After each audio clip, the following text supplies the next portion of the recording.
കുഞ്ഞു മോർണിംഗ് വ്ളോഗാണ് കേട്ടോ ഗൈസ്. എണീറ്റ് ആ ഒരു സമയത്ത് തന്നെ എൻ്റെ ചെടിയുമിലെ പൂവ് കാണുക എന്ന് പറയുന്നത് എനിക്ക് ഇഷ്ടപ്പെട്ടൊരു കലാപരിപാടിയാണ്.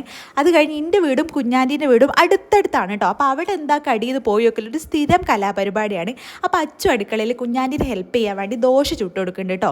എനിക്ക് എൻ്റെ വീട്ടിൽ ഏറ്റവും ഇഷ്ടപ്പെട്ട ഒരു സംഭവം എന്ന് പറയുന്നത് ഇവിടെ ആൺകുട്ടി പെൺകുട്ടി എന്നൊന്നുമില്ല, എല്ലാ പണിയും എല്ലാവരും ചെയ്യും. അച്ചു മുണ്ണി നന്ദൊക്കെ അടിച്ചു തരും, ഓല ഡ്രസ്സ് പോലെ തിരുമ്പിയിടും, ഓൾക്ക് വേണ്ട സംഭവങ്ങൾ ഓൾക്ക് അടുക്കളയിൽ കയറി ഉണ്ടാക്കാനൊന്നും ഒരു പ്രശ്നമില്ല.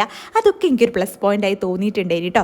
ഈ കണ്ടുകൊണ്ടിരിക്കുന്നത് വേറൊന്നുമല്ല, ഇടയ്ക്കിടയ്ക്ക് പെയ്യുന്ന മഴയും വെയിലും മൂലം ഓലയിലും അയലുമ്പിലും ചെടീൻ്റെ മുകളിലൊക്കെ ആയിട്ട് തുണി ഉണക്കിക്കൊണ്ടിരിക്കുന്നതാണ് കേട്ടോ. മഴ എപ്പോൾ പെയ്യും എന്നറിയില്ലല്ലോ. അത് കഴിഞ്ഞ് ഇവിടെ ചിക്കൻ ഉണ്ടായിരുന്നു, ചിക്കൻ കാല് വലിച്ച് പറിക്കണം അച്ചുവിനാണ് നിങ്ങൾ കണ്ടുകൊണ്ട് നിന്നത്. ഇതിൽ കൈയിട്ട് വാരി ഞാനും തന്നിട്ടുണ്ടായിരുന്നു കേട്ടോ ബാക്കി.